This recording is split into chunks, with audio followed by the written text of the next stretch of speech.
Good evening, ladies and gentlemen. This is Michael Akana from Duelist Project, and today I'm bringing you one sitting into Pillars of Eternity, including the DLC White March or the expansion, as you might wish to call it.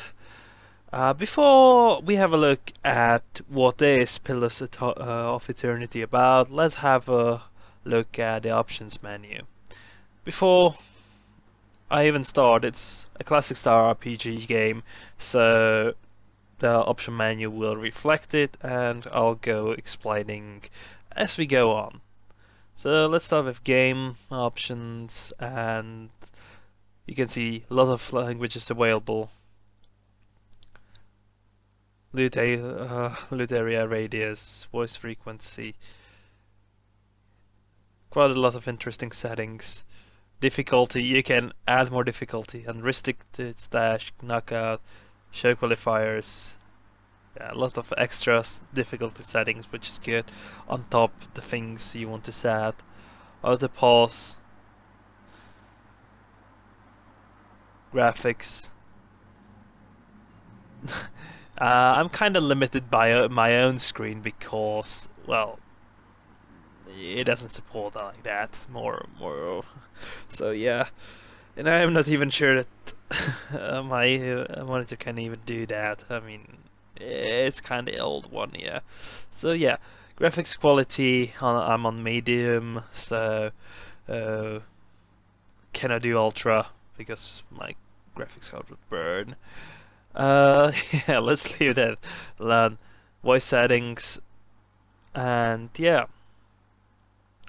controls. A lot of rebindable keys. So to be honest, yeah, can't remember the most the used ones, but the rest of them are just okay, just are there. But nevertheless, a lot of controls with keyboard and everything. So and rebindable to that as well. So if you wish to do so, you can.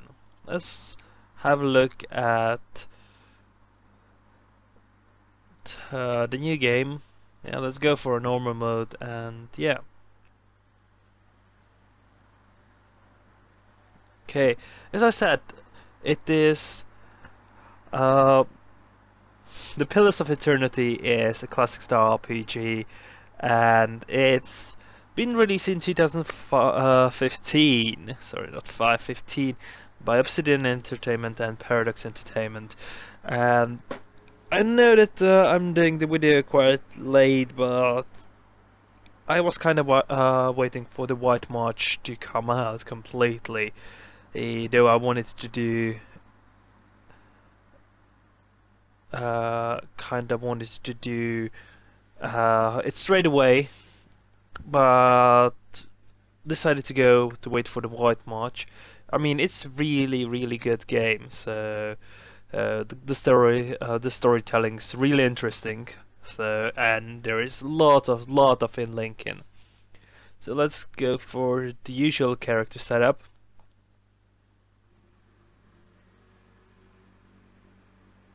Okay, you can see there. If you cannot remember, uh, there are quite a few choices available, and that's male, female, lots of. Let me actually go back. You've got 6 races, which you can see human, Amono. This is kind of lizard people, I guess, ish. Wolves, elves, Orlan, it's small people, and godlike.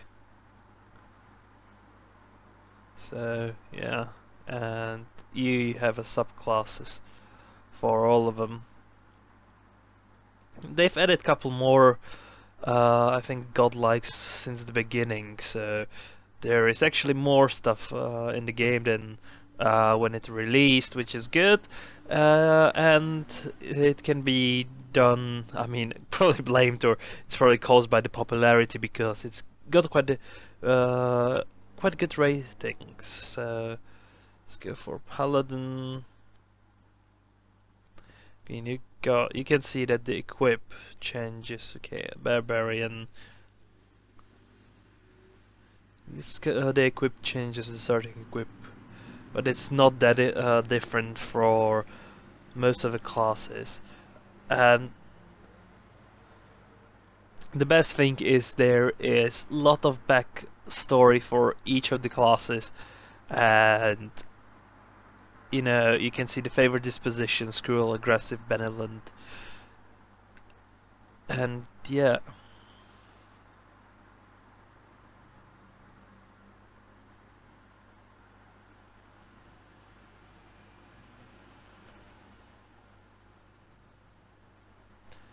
Let's go with that. Remaining flames of devotion.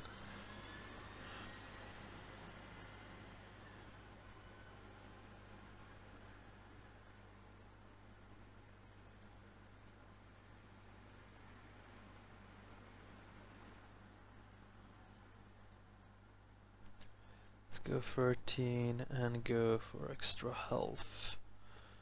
Okay. Sounds rather balanced. Where we were raised in Ader, and we were raised an aristocrat, and we are ready to go. Of course, primary is going. Oh, it's kind of. Oh, my mouse kind of bugged out on me. Oh, come on. What happened? It's kinda. Okay, let's use the other one. Okay. Don't know what happened with my mouse, but that stuff happens. So, yeah. Sorry about that. That's one of the things when you're actually recording things live and stuff happens. Uh, yeah, I'm fine with that.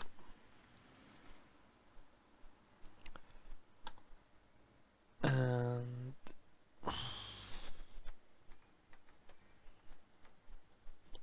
okay, and let's jump into the game.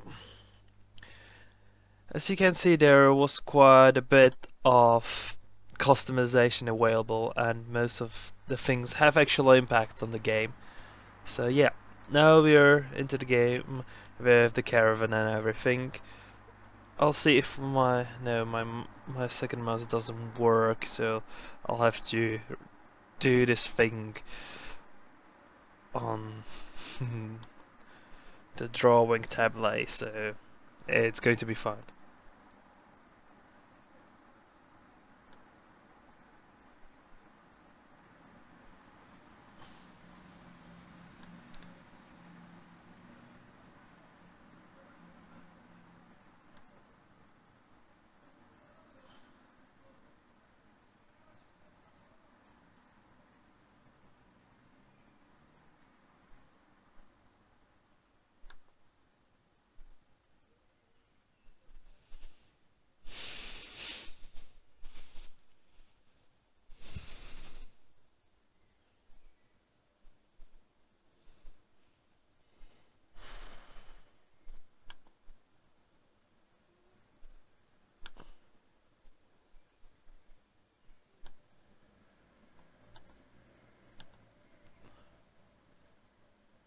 Okay.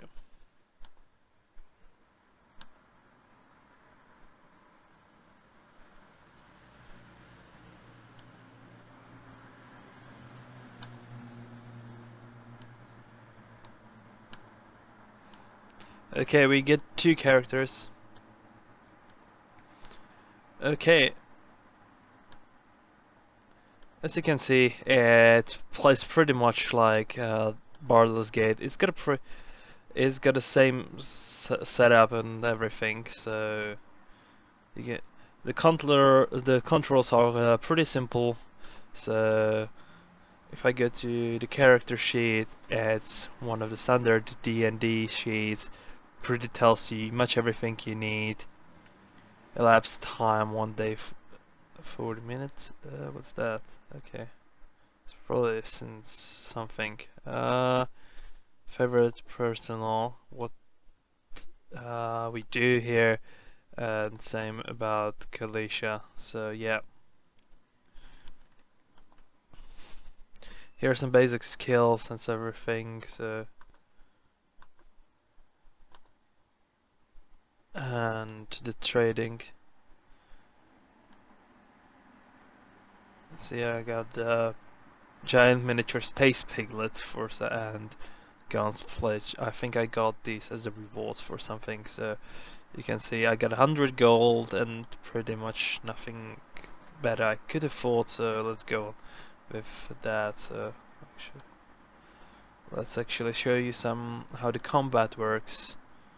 So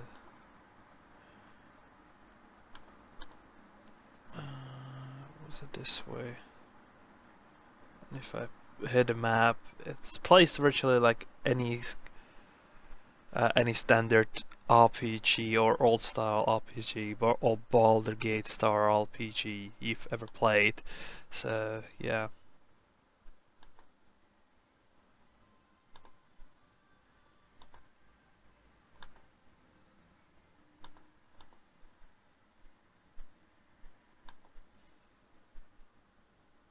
And yeah, and we got a young wolf to battle on.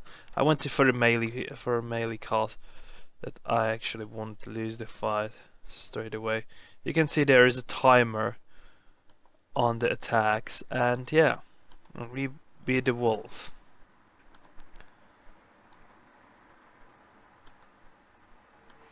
So you can see there is a quite lot of detail on the thing. So there is a let's kind of wait here.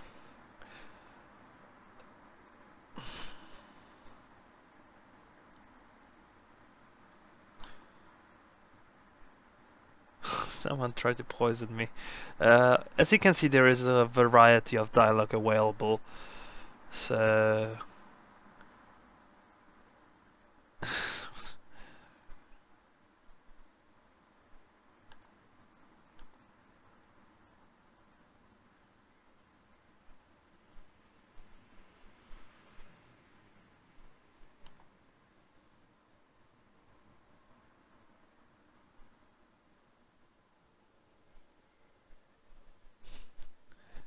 and yeah, the thing is, as I uh, said, yeah, I'm kind of skipping through it, and as I said, there is a lot of story writing going on, and it's a really, really good game. Let me run this in the background. So yeah, the thing is, it is one of the best classic RPGs I've played recently, and the world is vast. And to be honest, this isn't the it doesn't pretty sit with the format or with the name of the format because I've tried. I mean, I have something like 60 hours into the game with couple various classes, and the slight differences you make uh, are quite crucial. So there is a bit of things you might appreciate in it, and later on you get to own a stronghold, to develop it, and some of these really, really good extra things. I would kind of appreciate if there was more customization to the classes. I mean, it's not the standard. I wouldn't say it's not as expansive. I mean, character creation wise, as Neverwinter Nights or something like that. But Neverwinter's quite good.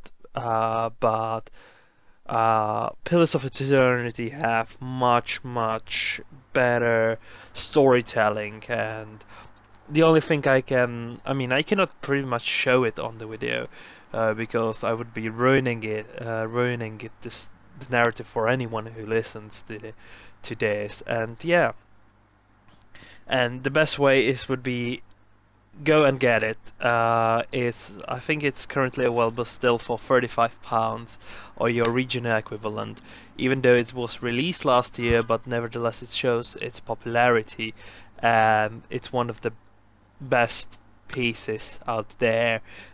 if you want something newer than Neverwinter or Baldur's Gate, this is a 100% recommendation. So yeah. Okay, folks, thank you for listening. I won't be able to show you much on this game for this one. Can recommend you to check out other channels as well, because there have been a lot of content since it was released. And yeah, thank you for listening. And if you like this video, please hit like, subscribe, and so on and so on, and keep tuned for more updates. Thank you for listening.